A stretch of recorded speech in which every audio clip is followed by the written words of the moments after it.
Ya, Udah tahu berita ini mas, bencana. tahu lah, gila. Siapa yang nggak tahu? Tuh. Ya, gue sih prihatin lah, tuh prihatin dengan kondisi saudara-saudara kita yang lagi terkena bencana. Gimana, lu ada berpikiran biasa aja kah sama kayak pemerintah? Kan iya kan pemerintah kan sempat bikin statement gak nyangka ternyata bencananya sesat di situ ya kan. Ya gue Ada emang, sempat pikiran gitu. gue sama sempat kepikiran gitu. Gue pas itu sempat di kantor tuh sempat baca sekilas headline berita lah, banjir bandang gitu kan. Gue nggak baca isinya. Gue pikir ya nggak separah inilah gitu kan. Cuma banjir biasa aja. Banjir biasa gitu. Terus pas di rumah, pas ngobrol sama istri gue tuh cerita gitu. Ada salah satu menteri itu bikin statement. Yang mana nih? Menteri yang mana? Ya. Yang kayak Bang Mamat Nggak usah dibahas. Nggak usah dibahas. Intinya ada salah satu menteri bikin statement. Ya kalau mau jadi negara maju itu ya salah satunya ya nebangin hutan gitu. Oh. Ini gue nganggep statement konyol lah kayak gitu. Tapi bagi gue sebenarnya satu sisi ya bener sih gitu loh. Karena kan kita misalkan kayak pertambangan, iya kan itu ngebabat hutan. Gitu. Terus apa lagi industri kertas kan nebangin hutan. Perkebunan misalkan yang sawit itu kan buka lahan dari hutan juga. Cuman dalam pikiran gua biasanya perusahaan-perusahahan itu mereka akan mengantisipasi Efek dari penebangan itu gitu loh. Resiko-resiko dari penebangan itu biasanya diantisipasi. Karena kebetulan tempat gua kerja kan perusahaan geosintetik ya. Jadi mereka tuh beli material geosintetik, ada yang untuk misalkan perkuatan lereng, gimana supaya nggak longsor, gitu. Atau bikin dinding penahan tanah gitu supaya nggak longsor. Dalam pikiran gue tuh kayak gitu. Harusnya. Jadi ya memang bener sih gitu. Memang mau nggak mau ya memang harus ngebuka hutan gitu. Misalkan mau jadi perkebunan coklat atau perkebunan apapun gitu. Ya kalau ngandalin yang ada ya nggak cukup lahannya. Pasti ngebuka lahan gitu. Nah begitu gue lihat berita ternyata kondisinya parah dan banyak kayu gelondongan gitu yang ikut di banjir, gue bilang wah ini sih dalam pikiran gue ya ini kemungkinan bukan sekedar yang udah dikasih izin sih yang nebang, bisa jadi ada asumsi gue ada pembalakan liar. Jadi ugal-ugalan. Tapi base-nya harusnya pemerintah ngasih izin. Semua kan pasti harus ada izin pemerintah kan. Berarti harus ada izin. Berarti iya, ada kemungkinan izin, besarnya udah diizinkan. Iya, yang perusahaan-perusahaan yang legal pasti punya izin gitu. Kayak perusahaan sawit, mereka pasti punya izin untuk ngebuka lahan dari hutan gitu. Makanya kayak Menteri Kehutanan itu kan ya mungkin nggak tahu ya apa memang backgroundnya dia juga bukan dari kehutanan kayaknya gitu, jadi banyak orang ya akhirnya tertuju ke sana, nyalain ke sana, ya memang bidangnya dia kan ke sana. Cuman kalau misalkan prakteknya bener gitu kan semua tuh ada ilmunya gitu kan. Kenapa begini? Ada ilmunya kan gitu. Ini kayak itu. Cuman nggak ada cincinnya. Iya, cincinnya harus goyang ya. Ada ilmunya, termasuk kayak misalkan mau buka lahan di hutan tuh kan pasti ada ilmunya untuk antisipasi resiko-resiko yang akan terjadi kan. Makanya kan ada kampus kan, ada fakultas kehutanan. Ya, presiden kita sih lulusan dari kehutanan kan. Gitu. Emang bener? Hah? Oh itu selama belum terbukti. Berarti benar. Gitu berarti aja. Benar. Lah menurut lu? Gua main amanah. Nah bisa jadi gini, di kementerian tuh mungkin sekarang lagi bingung. Oke. Karena mereka kan statementnya juga mereka justru mengevaluasi izin-izin yang udah diberikan kan. Mereka menghentikan sementara pemberian izin baru. Oh, Seingat gue ya, seingat gue baca kayaknya ada di berita kayak gitu. Terus jangan-jangan ini asumsi mereka tuh juga bingung. Mungkin mereka sekarang ngecek izin-izin yang udah dikeluarin. Mereka berpikir udah sesuai aturan kok gitu. Tapi kenapa jadi kayak gini ya? Ya, istilah gampang, mungkin analogi gampangnya gini. Iya memang sih gue ngizinin. Mungkin ya mereka nih lagi rapat, ya kan kita ngizinin. Tapi kok bisa parah kayak gini gitu ya? Ya mereka nggak expect sampai situ mungkin. Mungkin mereka, ya makanya kan setelah itu misalkan kalau ternyata izinnya memang udah sesuai aturan. Oke. Berikutnya kan praktek di lapangannya. Oke, berarti ada pengawas dong, pasti. Harusnya Harusnya ada pengawas. Harusnya, gitu kan. Harusnya dong. Harusnya. Oke. Ya kita nggak tahu praktek di lapangannya gimana. Cuman ya faktanya sekarang, ya ini akibat dari penggundulan hutan gitu. Ini akibat dari penggundulan hutan. Dan gila banget ya. Dan ugal-ugalan banget ya.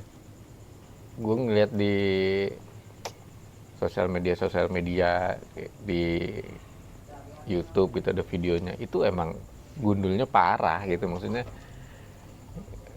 ya mungkin kalau manusia ya itu kan botak lah gitu, manusia tuh mungkin botak 1 senti kali gitu. Gitu kan.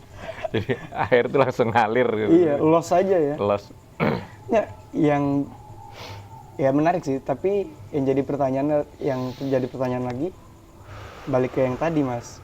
Berarti kan harusnya ada pengawasan. Ya dari orang pemerintah pasti ngirim entah siapa, entah apa kalau istilahnya mandor ya. Mandorin lah buat ngecek atau ngawasin. Harusnya kan sesuai sama prosedur menurut gua, asumsi gua harusnya sesuai prosedur. Tapi menurut lo mungkin nggak? Ya, mungkin nggak ada permainan di dalam pengawasan makanya itu kan teori itu kadang tidak sejalan dengan praktek. Oke. Kan gitu. Iya. Jadi ya apapun bisa terjadi gitu. Makanya ini tergantung praktek di lapangan. Cuman untuk saat ini kan masalah-masalah gitu udah kesampingin dulu lah. Yang penting gimana caranya saudara-saudara kita ini bisa cepat terbantu gitu loh. Iya, karena banyak yang aksesnya putus, bro. Gila itu. Iya, gila. Gue tadi ngeliat yang ada ibu-ibu yang dia minta tolong ke gubernur kan, gubernur Sumatera Utara, untuk inilah kasih bantuan ke daerah-daerah. Jadi dia tahu lokasi-lokasi yang terputus itu. Yang terputus itu dia tahu nih yang nggak bisa akses gitu. Akhirnya dia diajak tuh naik helikopter tuh nunjukin tempat-tempatnya. Lokasi-lokasinya. Di situ tuh kelihatan dari atas itu emang putus parah. Jadi jalan ini tuh lereng gini kayak pinggir gunung gitu jalan. Ini hancur, gak ada jalan. Nggak ada, jadi jalannya putus gitu bener-bener. Ya, jadi gimana juga bantuan juga nggak bisa ini kan. Iya. Tapi kalau dibalik ke situ sebenarnya pemerintah kita kan punya banyak cara sebenarnya, banyak armada, banyak orang-orang cerdas yang bisa memikirkan mengirim bantuan itu caranya gimana, meskipun jalan aksesnya terputus daratnya. Iya, makanya kan lewat udara, satu-satunya cara tuh lewat udara, kayak tadi tuh lewat helikopter kan. Tapi kan yang diangkat sama netizen kan, tapi gue nggak tahu ya realita di lapangannya, yang keangkat beritanya lambat proses pengiriman bantuannya itu. Jadi gini, yaitu kalau menurut gue karena faktor birokrasi, kan nggak bisa sembarangan gitu di ini, apalagi organisasi pemerintahan kan, semua ada prosedurnya kan. Nah ya kondisi normal aja kita tahu lah birokrasi itu kayak apa gitu loh. Kadang-kadang ya jengkel juga gitu. Iya. Jadi ini faktor birokrasi yang bisa jadi. Okay. Asumsi gue bisa jadi gitu, karena misalkan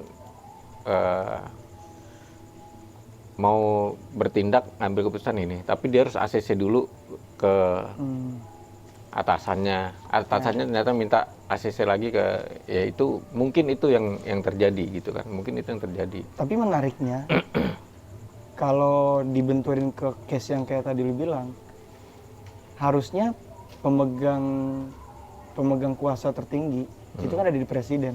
Bahkan sampai presiden pun belum ngasih himbauan statement kalau ini bencana yang masuk bencana nasional gitu loh. Itu gue nggak ngerti. Iya kan? Karena kalau ya, case ke situ ya. gue belum ngulik sih gitu. Maksudnya kenapa pemerintah belum menetapkan ini sebagai bencana nasional gitu kan. Cuman yang pasti kan ada kriterianya. Oke. Ada kriteria bahwa yang termasuk bencana nasional itu kayak apa Iya, gitu betul, kan. betul. Ya. Tapi sebelum sampai situ, menurut lu sendiri ini harusnya udah masuk bencana nasional belum? Secara kasat mata ya. Iya. Harusnya masuk bencana nasional. Karena ternyata separah itu gitu loh. Aceh, Medan, itu Sumatera Utara. Jadi bukan cuma satu kota gitu orang Sumatera Utara gitu. Banjir bandang Sumatera Utara di berita tuh. Gue pertama kali lihat berita itu, kalau nggak salah inget headline-nya itu adalah banjir bandang di Padang. Awalnya itu banjir gitu. Tapi sekarang udah banjir bandang Sumatera Utara gitu loh. Bukannya Pulau Sumatera? Enggak, Sumatera Utara. Ya Pulau Sumatera, tapi Sumatera Utara khususnya. Jadi Aceh. Yang dibuletin atau difokuskan ke Sumatera Utara. Iya, gitu. Jadi itu kan udah provinsi kan. Udah provinsi, jatuhnya udah bukan. Ya harusnya kalau dulu misalkan tsunami Aceh aja itu bencana nasional gitu kan. Yang satu kota doang tuh. Ini 3 nih. Ini satu provinsi. Provinsi, iya. Ya nggak tahu lah, pasti ada pertimbangan tersendiri lah.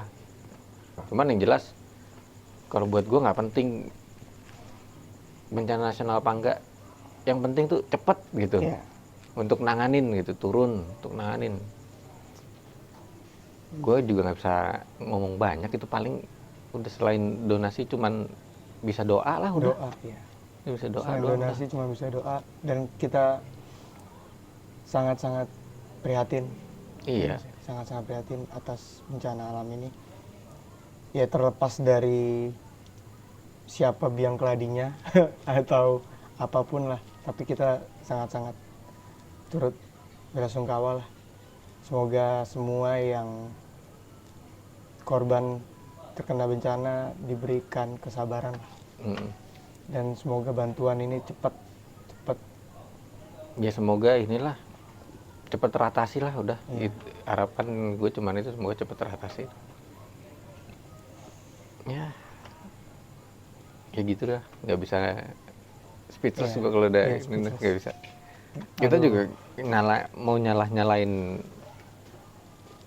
pihak-pihak lain juga nggak ada gunanya. Karena nggak akan bisa. Nggak bikin mereka jadi lebih. Iya, nggak ada gunanya. Udah. Iya benar. Iya. Oke lah, buat teman-teman yang ada di Sumatera, tetap bersabar, tetap apa ya, saking banyaknya gue sampai bingung nih.